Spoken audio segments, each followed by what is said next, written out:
ఒక వీధి మార్గం వెళ్తూ ఉండగా ఆ శ్రీమన్నారాయణుడు మరి అతని ఎదుట వచ్చి నిలబడి ఓరి బ్రాహ్మణుడా వేద విగ్రహమైంది కూడా ఈ విధంగా కఠినమైన పేదరికాన్ని భవిస్తూ తిరుగుతూ ఉన్నావు నీ యొక్క విషయమేదో నాకు తెలియజేయగా అప్పుడు ఆ యొక్క శ్రీమన్నారాయణుడు ఈ విధంగా చెబుతున్నాడు.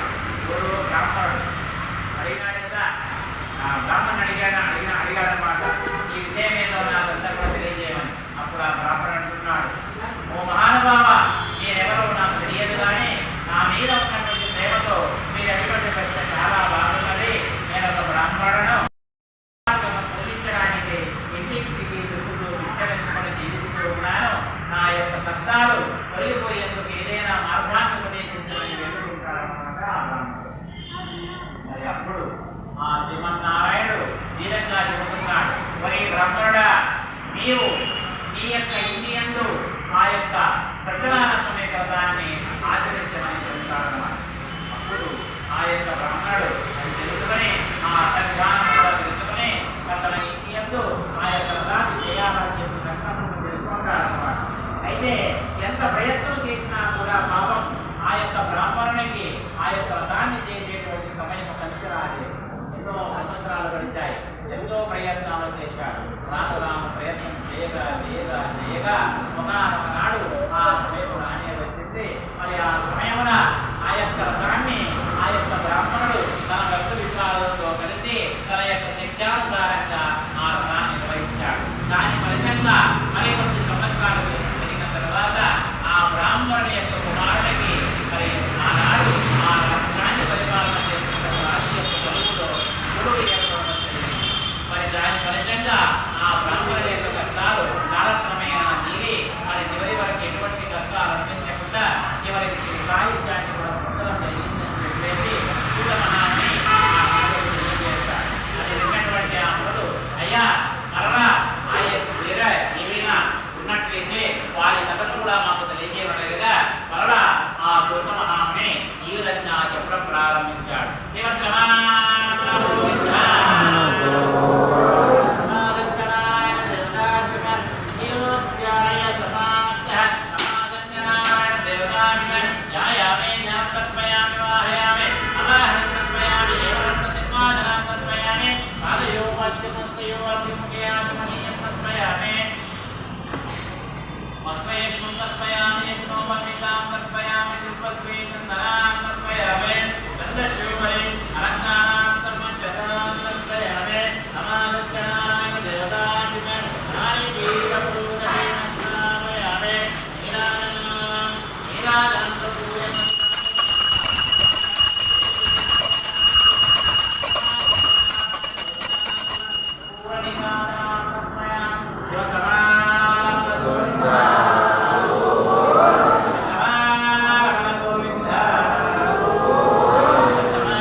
మరి పూర్వమున ఒక మహారాజు ఉండేవాడు.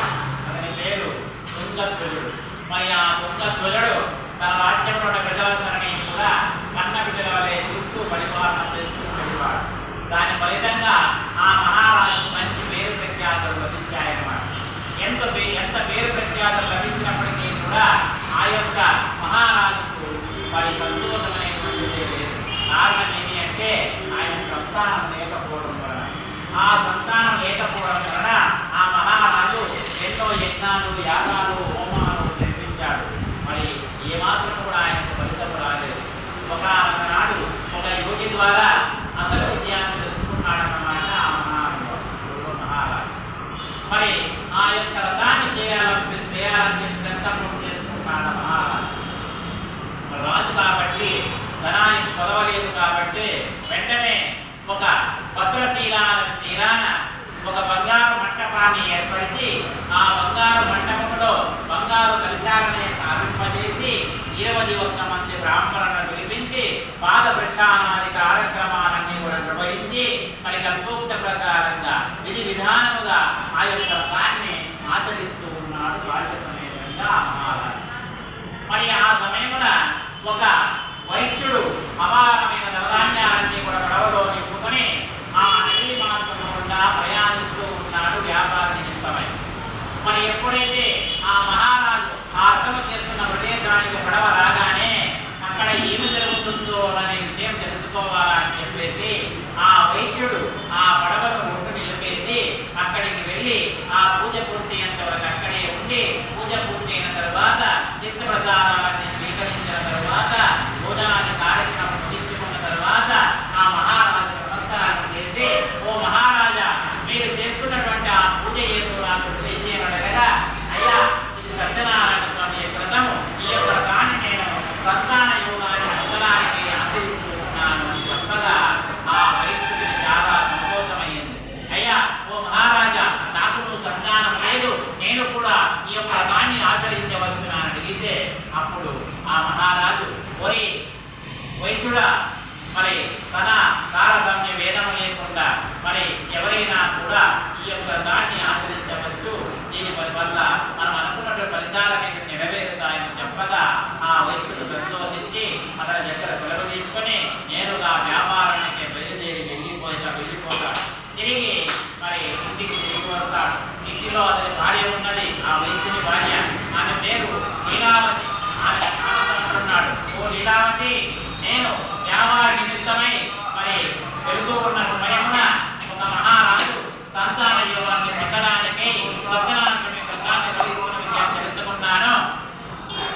కాబట్టి మనకు సంతానం లేదు కదా, మనం కూడా ఈ యొక్క వ్రతాన్ని ఆచరిద్దామని చెప్పగా మరి ఆ లీలావతి చాలా సంతోషపడి ఆ ఇద్దరు భార్యాభర్తలు కూడా ఆ మరుసటి రోజు ఉదయమే లేచి తలంటు స్నానం ఆచరించి ఆ దేవుని ఎదుట నిలబడి ఆయనతో ఈ విధంగా మొరపెట్టుకుంటున్నారు, ఓ మహానుభావుడు, మాకు సంతాన యోగం కలగగానే మేము మా ఇంటి యందు సత్యనారాయణ స్వామి వ్రతాన్ని ఆచరిస్తామని చెప్పి వాళ్ళు చాలా దీనంగా ఏడుకున్నారన్నమాట.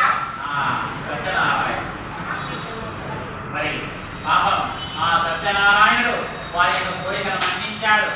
దాని ఫలితంగా ఆ లీలావతికి సంవత్సరం తిరిగేసరికి ఆమె కడుపు పండి ఒక పండంటి బిడ్డకు జన్మనిస్తుంది. మరి ఆ బిడ్డకు వాళ్ళు కళావతి అనే నామకరణం కూడా చేస్తారు. మరి ఆ సమయమున ఆమె భర్తతో అంటుంది, అయ్యా మనకు సంతానం కలగగానే సత్యనారాయణ స్వామి వ్రతాన్ని ఆచరిస్తామని చెప్పి పుట్టుకున్నాము కదా, సంతాన యోగం కలిగింది, ఆ రథాన్ని మనం ఆచరిస్తామని చెప్తే ఆ వైశ్యుడు సరేనని మరి కూర్చి మరి ఏవో నాలుగు మాయమాటలన్నీ చెప్పివేసి వ్యాపార నిమిత్తమై వెళ్ళిపోతాడు. వ్యాపారం అంతా ముగించుకొని మరలా వచ్చాడు. మరలా కూడా భార్య అంది, మరలా కూడా నాలుగు మాయమాటలు చెప్పాడు. మరలా వ్యాపారానికి వెళ్ళిపోయాడు. మరలా వస్తున్నాడు, మరలా పోతున్నాడు, మరలా వస్తున్నాడు, మరలా పోతున్నాడు. ఈ విధంగా సంవత్సరాలు గడిచిపోతూనే ఉన్నాయి. కానీ ఆ వైశ్యునికి అతని భార్య చెబుతున్న విషయాన్ని ఏమాత్రం కూడా తలకు ఎక్కలేదు, ఆ రథాన్ని ఆచరించలేదు. ఈ విధంగా ఎన్నో సంవత్సరాలు గడిచిపోయి ఒకనాడు ఆ భార్య లీలావతి అతని యొక్క భర్త నిలదీసి, అయ్యా ఇప్పటికైనా నీవు గుర్తు తెచ్చుకొని ఆ యొక్క రథాన్ని ఆచరించడం మనకు శ్రేయోదాయకము, లేకపోతే మనం చాలా ఇబ్బందులు ఎదుర్కోవడం తప్పదు అని చెప్పగా ఆ వైశ్యుడు సరేనే, ఎట్లా నీవు ఇంతగా చెబుతున్నావు కాబట్టి మన కూతురు కూడా వివాహ వయసు రానే వచ్చింది కదా, అమ్మాయి వివాహ కాలంలో తప్పకుండా ఆ రథాన్ని చేద్దామని చెప్పేసి కల్లా కూడా మాటను దాటివేసి వ్యాపారం వెళ్ళిపోతాడు. వ్యాపారం కల్లా వచ్చాడు. ఒక కూతురు ఆ కూతురికి పెళ్లి చూపులకి మంచి సంబంధాలు చూడడానికి కూతురు కూడా పంపడం జరుగుతుంది. ఆ దూత అక్కడ ఇక్కడ అంతా కూడా తిరిగి మంచి యోగ్యులైనటువంటి ఒక వయసు బాలకుడిని పెళ్లి చూపులకై తీసుకుని రావడం జరుగుతుంది. మరి ఆ పెళ్లి చూపుల్లో వారి ఒకరికొకరు నచ్చడం వలన వారిద్దరికీ కూడా ఆ వయసుడు చాలా వైభవంగా వివాహం కూడా జరిపిస్తాడు. మరి ఆ సమయంలో కూడా ఆ వైశ్యునికి తన ఇంటి యందు సత్యనారాయణ స్వామి వ్రతాన్ని చేస్తామని ఆలోచనే రాదు. అప్పుడు కూడా కాలం నడిచింది. మరికొంత కాలం పోయింది. ఆ వైశ్యునికి వ్యాపారం మాత్రం బాగా జోరుగా సాగుతూ ఉంది. దినదిన అభివృద్ధి చెందుతూ ఉంది. డబ్బుపై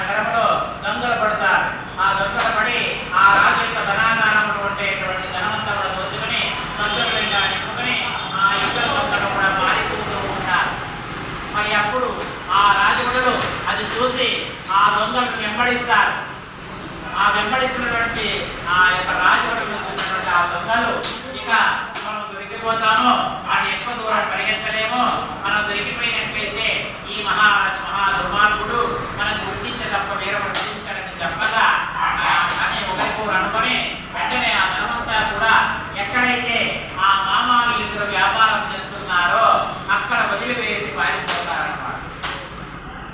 మరి రాజభటులు వెంబడిస్తున్న రాజభటులు వెతుక్కుంటూ వచ్చేసరికి ఆ ధనము ధాన్యము సంచలన్నీ కూడా ఆ మామాలు ఇంటి దగ్గర ఉండడం చూసి వారిని దొంగలుగా భావించి వారిద్దరిని పట్టుకుని పోయి రాజు వద్దకు తీసుకుని పోయి నిలబెడతారు. ఆ రాజు కూడా ఆ భగవంతుని మాయ కారణంగా ఏమాత్రం కూడా విచారణ చేయకుండా వీరిని వెంటనే కారాగారమునందు బంధించేయండి ఆజ్ఞాన్ని చేస్తాడు. మరి వెంటనే ఆ భటుడు వారిని తీసుకుని వెళ్ళి కారాగారంలో బంధిస్తారు. వారు ఎంత మొరపెట్టుకున్నా కూడా ఎంత వేడుకున్నా కూడా వారు ఓడి వినేవారు లేరు, వారిని వినిపించే నాకునే లేరు, వారిని మాట్లాడించే నాకునే లేరు. మరి ఈ విధంగా మరి సంవత్సరాలు గడిచాయి. ఇక్కడ వారి లీలావతి పుత్ర కళావతి ఇద్దరు ఉన్నారు కదా, వారిద్దరికీ కూడా తమ భర్త ఎక్కడ పోయారు ఏమైపోయినారో తెలియక ఇంటిలో జనానికి ఉన్నటువంటి ధనము ధాన్యమంతా అయిపోవడం వలన తినడానికి తిండి లేక పెట్టడానికి బట్ట లేక మరి ఆకలికి కట్టుకొనలేక ఇంటికి వెళ్ళి బట్టమని బాధ్యమని చేసుకుంటూ వారు ఏదో విధంగా కాలం పిల్లలున్నారన్నమాట. ఆ పని ఒకనాడు ఆ కూతురు కళావతి ఒక బ్రాహ్మణి ఇంటి ఎందుకు మరి సత్యనారాయణ జరుగుతూ ఉండగా అక్కడికి వెళ్తుంది. అక్కడికి వెళ్ళి ఆ రథమంతా పూర్తి అయిన తర్వాత అక్కడే ఉండి ఆ రథమంతా పూర్తి అయిన తర్వాత తీర్థ ప్రసాదాలు స్వీకరించి భోజనాది కార్యక్రమాన్ని నిర్వహించుకుని మరి ఆలస్యంగా ఇంటికి తిరిగి వస్తుందన్నమాట. మరి ఆలస్యంగా వచ్చిన కూతురు చేసిన తల్లి లీలావతి ఆయన దండిస్తూ ఉంది. ఏమమ్మా కళావతి, నీవు ఇంత రాత్రి వరకు ఎక్కడెక్కడ తిరుగుతూ ఉన్నావు, నీ మనస్సులో ఏ కోరిక ఉన్నదో చెప్పు అడుగుతున్నమాట.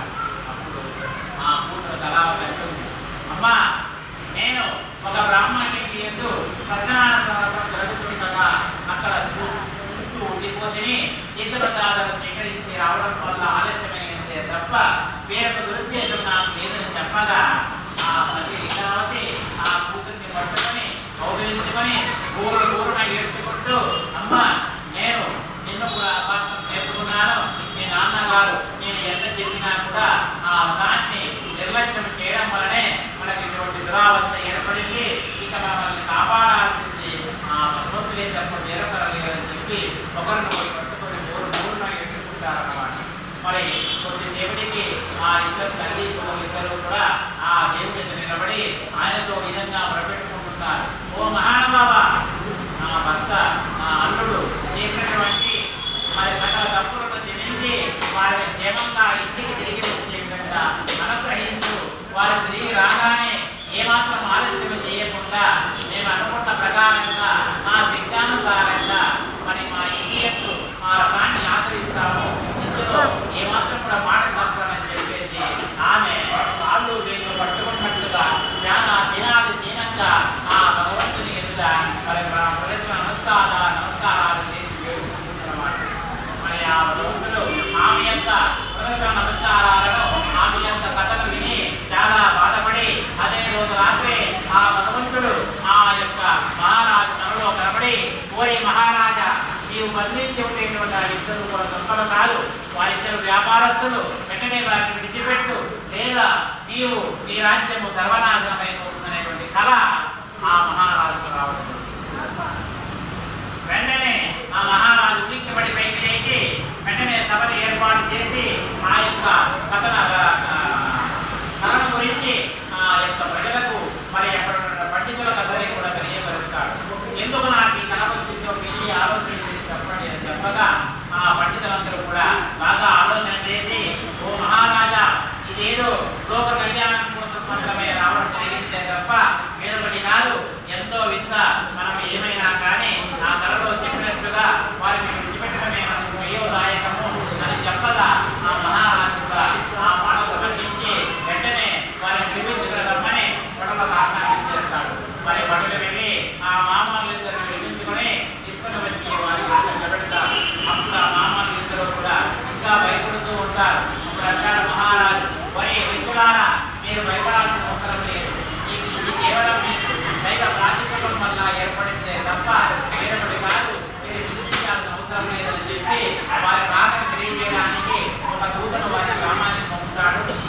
కాకుండా వారికి ఎంత కావాలో అంత ధనమంతా కూడా సంచలనం నిండా నింపి ఆ సంచలనాన్ని కూడా పడవలో ఎక్కించి వారి గ్రామానికి సాగనింపని ఆ బడులకు ఆకాంక్షించేస్తాడు. మరి ఆ బడులు ఆ మామాలిద్దరని ఆ సంచలనాన్ని కూడా పడవలో ఎక్కించి ఆ పడవను సాగనంపుతారు. ఆ పడవ ఆ నదీ మార్గం గుండా బయలుదేరింది.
బయలుదేరింది కదా, అప్పుడు ఆ భగవంతునికి మరలా ఒక విచిత్రమైన కోరిక కలిగింది.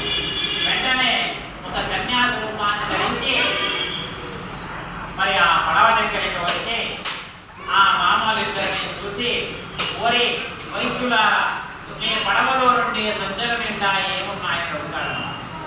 అప్పుడు ఆ మామలిద్దరూ కూడా ధన గర్భముతో ఏమనగా నవ్వుతూ అగౌరవంగా మాట్లాడుతూ, ఓరి సన్యాసి, మా పడవలో నుండి సంచలనం నిండా ఏముంటే నీకెందుకు? ఏమైనా దొంగలించుకుని వెళ్ళడం ఆలోచన చేస్తున్నావా? మా పడవలో నుండి సంచలనం నిండా కేవలం ఆకులు తప్ప ఇంకేమీ చేయమంటారన్నమాట. అప్పుడు అది విన్నటువంటి ఆ మహానుభావుడు వెంటనే అట్టేలుగా పదాస్తులు పడికి అక్కడ నుంచి పోయి ఒక మారేడు చెట్టు కింద కూర్చొని సేద తీరుతూ ఉంటాడన్నమాట. కొద్దిసేపటికి ఆ పడవ పైకి తేలడం మొదలు పెడుతుంది. ఎందుకు పడవ పైకి తేలుతుందో ఆ మామూలుకి అర్థం కాక వెంటనే ఆ సంచులన్నీ ఇప్పి చూస్తారు. ఆ సంచుల నింద ధనము ధాన్యానికి బదులుగా ఆకులు అలములు ఉండడం చూసి ఆశ్చర్యపోయి ఒకరినొకరు పట్టుకొని ఊరున ఏడ్చుకుంటారు. అయ్యో, ఎంత పని జరిగిపోయింది, ఆయన ఎవరు అడిగినప్పుడు మనం ఆయన పట్ల అగౌరవంగా మాట్లాడినాము, మరి ఆయన చాలా అవమానపరిచినాము. వెంటనే మనము ఆయన దగ్గరికి వెళ్ళినట్లయితే మనము మన యొక్క ధనాన్యాలన్నీ కూడా మనం తిరిగి వస్తాయని చెప్పి అనుకుని ఆ మామూలు కూడా పడవ తీసుకెళ్ళి అతని వెతుక్కుంటూ వెళ్ళి ఆ చెట్టు కింద కూర్చున్నటువంటి అతని కాళ్ళపై పడి నమస్కారం చేసి, ఓ మహానుభావ, మీరెవరో మాకు తెలియదు కానీ ఈ యొక్క మహత్యాన్ని మేము తెలుసుకోలేక మేము పొరపాటు పట్టాము, అవమానపరిచినాం, అగౌరవంగా మాట్లాడినాం. మమ్మల్ని క్షమించు, మమ్మల్ని కాపాడు, మమ్మల్ని మన్నించు, మా యొక్క ధనాన్ని మాకు వచ్చే విధంగా అనుగ్రహించమని మరి యొక్క సాధు పట్టుకుని వేడుకున్నారన్నమాట. పాపం ఆ యొక్క భగవంతుడు కరుణామయుడు కాబట్టి వెంటనే వారిని కరుణించి, వరి వైశ్యులారా, అట్లేకుగాక పదాస్తులను పలికి అక్కడ నుంచి అదృశ్యమవుతాడు. మరి ఉన్నట్టుండి ఆ మహానుభావుడు అదృశ్యమయ్యేసరికి వారిద్దరూ కూడా భయపడిపోయి అక్కడి నుంచి వేగిరమున తిరిగి పడవ దగ్గరికి వచ్చి పడవ ఎక్కి ఆ సొత్తులన్నీ ఇప్పి చూడగా మన ఆకులు అలా బదులుగా మళ్ళా ధనము దాన్ని ఉండడం చూసి చాలా సంతోషించి మరి వారి గ్రామానికి బయలుదేరుతారన్నమాట. ఇక్కడ ఆ మామూలు రాకను తెలియజేయడానికి ముందుగా ఒక దూతను పంపినారని చెప్పినాం కదా వారి గ్రామానికి. మరి అక్కడికి ఆ దూత వారి గ్రామానికి వెళ్ళేసరికి ఆ ఇంటికి ఆ వైశ్యుని యొక్క ఇల్లు త్యాగం చేసుకుంటుంది. ఆ పొరిగింటి వారిని అడిగితే పక్కనే సత్యనారాయణ వ్రతం జరుగుతూ ఉండగా అక్కడికి వెళ్ళారని చెప్పగా మరి ఆ దూత నేరుగా అక్కడికి వెళ్ళి అక్కడ ఎవరో కళావతి ఎవరో లీలావతి అడిగి తెలుసుకుని మరి ఆ లీలావతి చెవియందు, అమ్మ మన సాగుకారు గారు మరి కొట్టుకు చేరుతున్నారని చెప్పగా ఆ లీలావతికి అంత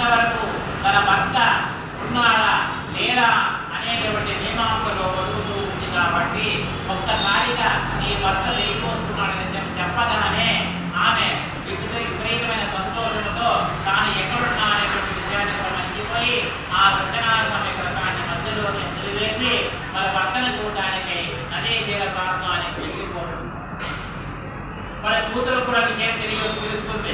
ఆ కూతురు కూడా పాపం వ్రతమంతా పూర్తి అంతవరకు ఉంటుంది కానీ తీర్థప్రసాదాలు స్వీకరించకుండా ఆమె కూడా భర్తను చూడడానికి నదీ తీర ప్రాంతానికి వెళ్ళిపోతుంది. దీని ఫలితంగా ఆ యొక్క పడవ ఒడ్డుకు చేరగానే అందరూ దిగిన తర్వాత చివరిగా అతని అల్లుడు దిగుతున్న సమయమున ఆ పడవ ఉన్నట్టుండి నీటిలో మునిగిపోతుంది అల్లుడితో పాటు. మరి ఆ అల్లుడు ఉన్నట్టుండి నీటిలో మునిగిపోయేసరికి మరి ఆమె అతని యొక్క భార్య, మామ, అత్త, అక్కడ ఉన్న ప్రజలందరూ కూడా ఆశ్చర్యపోతారు. ఎందుకు ఇది ఈ విధంగా జరిగిందో వారికి అర్థము కాలేదు. పూర్ణ ఏడ్చారు. ఎంత ఏడ్చినా కూడా పోయినటువంటి మనసు తిరిగి రావడనే ఉద్దేశంతో ఆ వైశ్యుడు ఇక చేసేది లేక మరి ఆ భగవంతుని వేడుకుంటాడు. అయ్యా, ఇప్పటికైనా నన్ను క్షమించి నా యొక్క సర్వ పాపాలన్నీ కూడా తొలగించి నన్ను మన్నించి నా యొక్క అల్లుడిని నాకు తిరిగి వచ్చేదని అనుగ్రహించడం వేడుకుంటాడనమాట.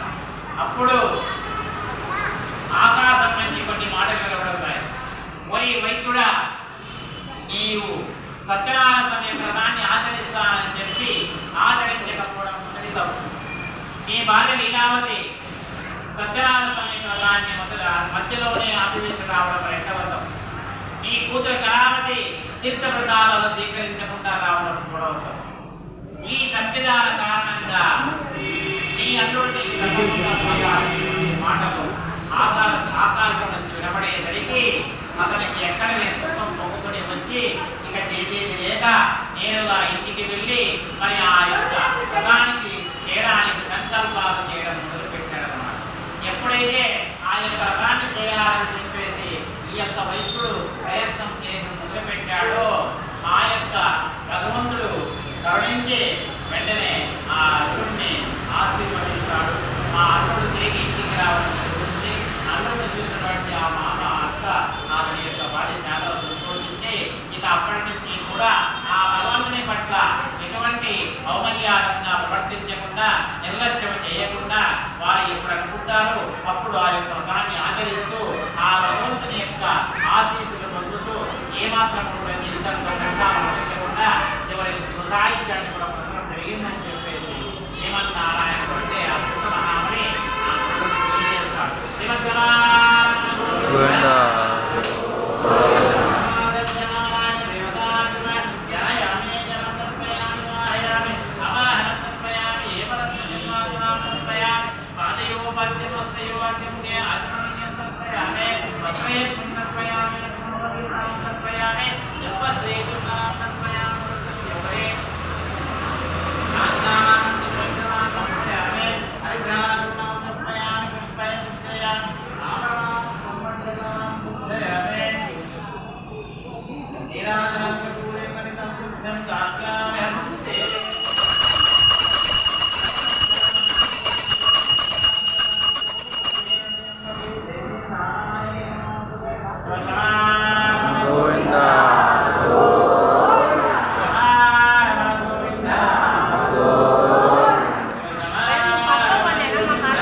అతను తన రాజ్యపడ ప్రజలందరినీ కూడా కన్నబిడ్డలనే చూస్తూ పరిపాలన చేస్తూ ఉండేవాడు. ఒకనాడు ఆ మహారాజు వేటకు వెళ్తాడు. వేటకు వెళ్ళి అనేకమైన పశుపత్యాలు మృగాలను చంపి అలసిపోయి ఒక మారేడు చెట్టు కింద కూర్చొని సేద తీరుతూ ఉంటాడు. మరి ప్రక్కనే మరొక మారేడు చెట్టు కింద కొంతమంది గొల్లవారు మరి బ్రాహ్మణుల సమక్షమున సత్యనారాయణ స్వామి వ్రతాన్ని ఆచరిస్తూ ఉంటారు. ప్రక్కనే సత్యనారాయణ స్వామి వ్రతం జరుగుతున్న విషయం తెలుసుకున్నటువంటి మహారాజు అక్కడికి వెళ్ళకుండా చూడకుండా కనీసం నమస్కారం కూడా చేయకుండా చివరకు వారు తెచ్చిన ప్రసాదం కూడా స్వీకరించకుండా నాకు రాజునే గర్వంతో మరి తిరిగి రాజ్య పరిపాలన రాజ్యాన్ని మరి ఆనాడు ఆ మహారాజు చేసిన విధమ కారణంగా రాజ్యంలో కరువు కాటకాల కారణం ఎంతో ప్రజలు ఉన్నటువంటి రాజ్యంలో ప్రజలందరూ కూడా అష్ట కష్టాల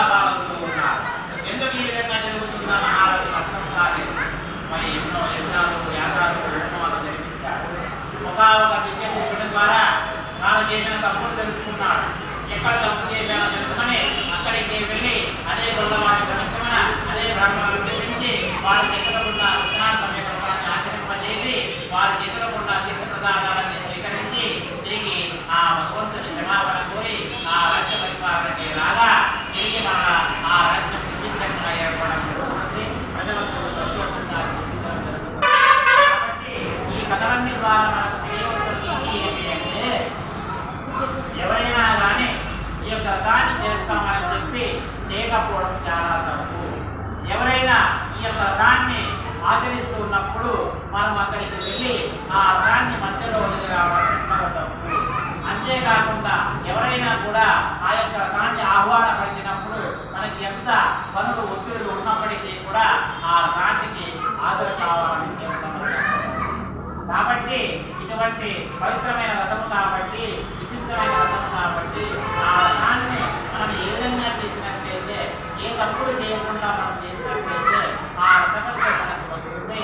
మనం ఏ తప్పులు చేయకూడదో విషయాన్ని తెలియజేయడానికి మనకి ఈ కథలు అనేటువంటి ఇవ్వడం జరిగింది. కాబట్టి ఈ కథల ద్వారా మనము కూడా వాటిని తెలుసుకొని 10 మందికి తెలియజేసి ఆ సత్యనారాయణ విశిష్టత 10 మందికి తెలియజేసి ఆ భగవంతుని కృపాకరాశిని అందరూ కూడా పొందాలని చెప్పేసి మనస్ఫూర్తిగా ఆశిస్తూ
జూన్ 1వ తేదీ శనివారం హనుమాన్ జయంతి. మరి ఆ రోజున భారతీయ రాఘవేంద్ర స్వామి దేవస్థానం గాంధీనగర్ నందు మరి హనుమాన్ జయంతి ఉత్సవాలు జరుగుతూ ఉన్నాయి. మరి ఆ రోజున ఉదయం 8:30 పూజలు ప్రారంభమవుతాయి. పుణ్యావాచనము, నవగ్రహాది పూజ, అభిషేకము, తర్వాత హోమాది కార్యక్రమాలు ఉంటాయి.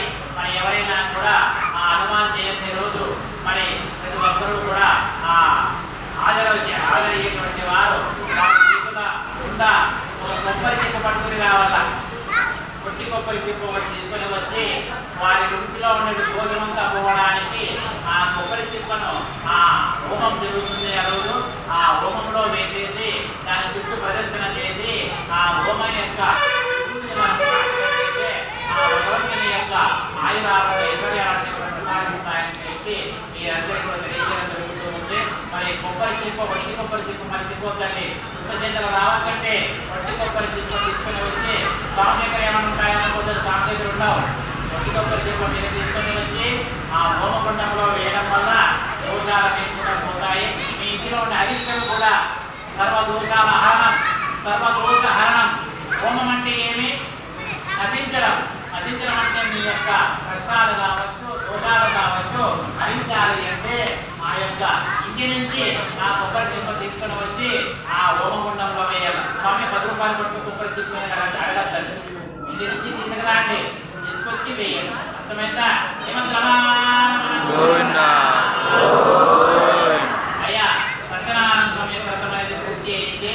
మరి అందరూ కూడా ఎవరెవరి స్థానంలో వాళ్ళే లేచి నిలబడి ఎవరు కూడా ముందరికి రాకోకుండా పూజకిచ్చినటువంటి వాళ్ళందరూ కూడా ఆ యొక్క విగ్రహాలు ఇచ్చిన తర్వాత మీరందరూ కూడా దర్శనం చేసుకొని మరి ఆ యొక్క తీర్థ ప్రసాదాలన్నీ కూడా పక్కనే ఇవ్వబడతాయి.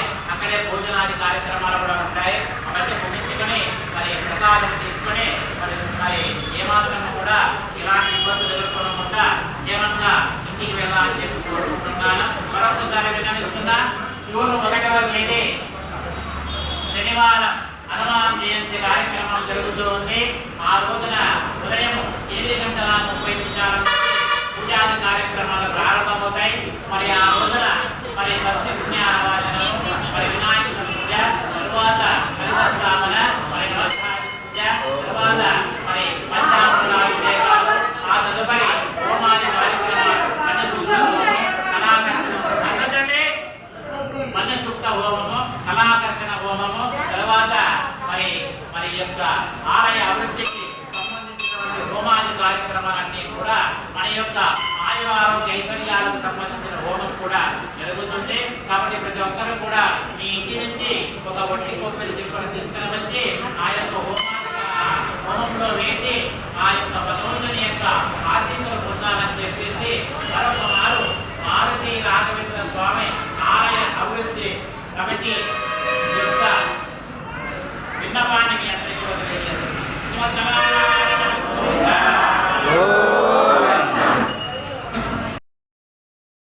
తర్వాత ఒక్కొక్కరుగా వచ్చి నమస్కారం చేసుకుని పోయి పక్కన భోజనం చేసి ప్రసాదం తీసుకుని వెళ్ళండి.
మంత్రహీనం క్రియాహీనం భక్తిహీనం యత్పూజితం మయా దేవ పరిపూర్ణం తదత్తజ అనయత్యానమానాదే వరసోపాచార్యా భగవాన్ వేద ప్రసన్నావదానవద ఈ మారుతి రాఘవేంద్ర దేవత అనుగ్రహ